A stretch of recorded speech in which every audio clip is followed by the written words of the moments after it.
పక్షాలు అయినప్పటికీ అప్పుడే అయిపోయిందా అనిపించే విధంగా పిన్ డ్రాప్ సైలెన్స్తో అందరూ ఆశాంతం ఆసక్తిగా విన్నారు.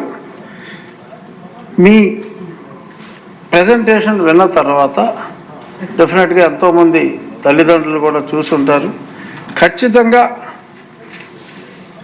స్కూల్ జాయినింగ్ పర్సంటేజ్ రేపు జూన్ జూలైలో పెరుగుతుందనే విశ్వాసం వచ్చింది. మీ కొత్త యూనిఫామ్స్ కానీ, మీ తీసుకొచ్చే మార్పులు కానీ తల్లిదండ్రుల్లో చాలా మార్పు తీసుకొస్తుంది అంటంలో ఎటువంటి సందేహం లేదు.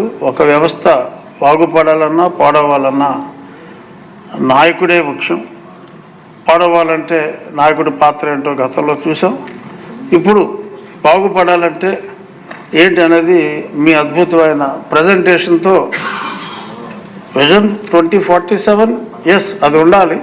బట్ నెక్స్ట్ 5 yearsకి పాఠశాల విద్యలో, ఐటీలో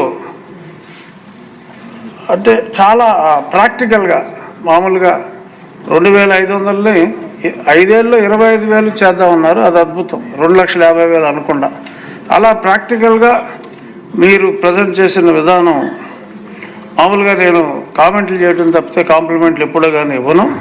కానీ నాకు ఇవాళ అందరి మనసు, ప్రజల మనసులు కూడా మీరు దోచుకున్నారంటంలో ఎటువంటి సందేహం లేదు. అలాగే ఈ 0, 1, 2 ర్యాంకులు ఉండకుండా అన్నీ 3, 4, 5 ఉండాలన్నారు. ఇక్కడ నాదొక చిన్న విజ్ఞప్తి ఏంటంటే, ఏ నియోజకవర్గం అయితే ముందుగా 0, 1, 2 లేకుండా చేస్తారో వాళ్ళకి ముఖ్యమంత్రి గారు, విద్యాశాఖ మంత్రి గారు ఎక్స్క్లూజివ్గా ఒక డిన్నర్ ఇస్తే వారి సంక్షేమం కోసం విద్యార్థుల సంక్షేమాన్ని బాగా చూసుకుంటారు. అది ముఖ్యమంత్రి గారు, విద్యాశాఖ మంత్రి గారు ఫస్ట్ కమ్. స్లోగా అందరూ వచ్చేస్తారు అనుకుంటున్నా. ఎక్కడైతే ఆ రేటింగ్ లేకుండా 0, 1, 2 లేకుండా చూసుకుంటారో మీరు ఒక మంచి లంచ్ ఇస్తే డెఫినెట్గా అది చాలా ఒక మోటివేషన్ లాగా ఎమ్మెల్యేలు అందరికీ కూడా ఉంటుందేమో. దయచేసి ఆలోచించండి. డెఫినెట్గా నేను 3 నెలల్లో అయితే నేను వచ్చేస్తాను. మీరు ఒప్పుకుంటే ఆల్రెడీ 3/4 వరకు అయిపోయింది నాకు. డెఫినెట్గా వస్తాను. తర్వాత స్టూడెంట్ అసెంబ్లీ అనేది మీరు చెప్పింది చాలా ఇంట్రెస్టింగ్గా ఉంది. స్టూడెంట్ అసెంబ్లీ ఉన్నప్పుడు ఇంట్రెస్ట్ ఉన్న అంటే నేను అఫ్కోర్స్ మా సెక్రటరీ జనరల్ గారు మీరు అన్నట్టు మొండి మనిషే.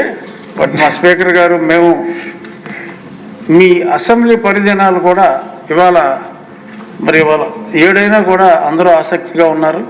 సో సబ్జెక్ట్ ఉంటే చెప్పేవారు ఉంటే అసెంబ్లీ పరిదినాలు కనీసం 60 రోజులు సంవత్సరానికి ఉండేలాగా ప్రభుత్వం తరఫున మీరు చూస్తే డెఫినెట్గా ఈ స్టూడెంట్ అసెంబ్లీ ఉన్నప్పుడు మేము ఆ పైన కూర్చుని కూడా చూస్తాం.